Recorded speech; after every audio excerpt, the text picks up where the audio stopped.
ঢাকা বিশ্ববিদ্যালয়ের সাবেক ভিপি ও গণ অধিকার পরিষদের সভাপতি নুরুল হক নূর ইউরোপ সফরে আসলে তাকে নাগরিক সংবর্ধনার আয়োজন করে বাংলাদেশ প্রবাসী অধিকার পরিষদ, ইতালি।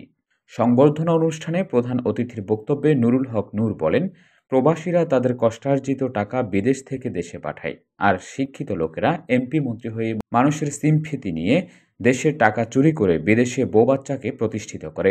দেশের চুরির রাজনীতি বন্ধ হওয়া দরকার। যেটা বলে শিক্ষিত লোকেরা এমপি মন্ত্রী হয়ে একটু পয়সাপাতি হলে ওই দেশে তার ছেলে মেয়ে বউ বাচ্চা রাখে না, সবাই বাইরে পাঠায় দেয়। আপনারা তো স্ট্রাগল করে এখানে আসছেন, আর তারা এমপি মন্ত্রী হয়ে মানুষের সিম্পাথি নিয়ে ওইখানে প্রতিষ্ঠিত হয়ে এই দেশে বউ বাচ্চা নিয়ে সেটেল করার দেশের টাকা চুরি করে এইখানে পাঠায়। আর আপনারা তো এইখান থেকে পাঠাচ্ছেন। এই চোরের রাজনীতি বন্ধ হওয়া দরকার, কারণ এই চোরেরা বাংলাদেশকে 50 বছরে পিছিয়ে রেখেছে। এই সময় তিনি আরও বলেন, দেশের বর্তমান পরিস্থিতিতে নির্বাচন অনিবার্য। নির্বাচিত সরকার ছাড়া দেশের উন্নতি সম্ভব না। ডিসেম্বর মাসের মধ্যে নির্বাচন দেওয়ার অনুরোধ জানিয়ে তিনি আরও বলেন, নির্বাচিত সরকার এলেও বর্তমান অন্তর্বর্তীকালীন সরকারের প্রধান উপদেষ্টা ডক্টর মোহাম্মদ ইউনূসকে রাষ্ট্রপতি হিসেবে দেখতে চাই আমরা।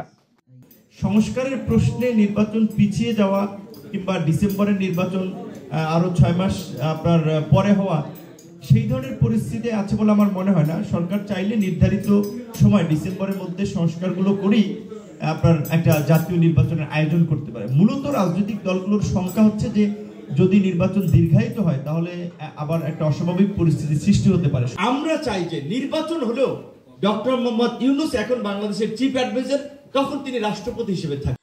শুক্রবার সন্ধ্যায় ইতালির রাজধানী রোমের একটি অভিজাত রেস্তোরাঁয় অনুষ্ঠানে বাংলাদেশ প্রবাসী অধিকার পরিষদ ইতালি শাখার সভাপতি HM ফারদিন ইয়ামিমের সভাপতিত্বে ও সাংগঠনিক সম্পাদক আসনাদ উদ্দিন হকের সঞ্চালনায় শুভেচ্ছা বক্তব্য রাখেন সাধারণ সম্পাদক জানি আলম জনি।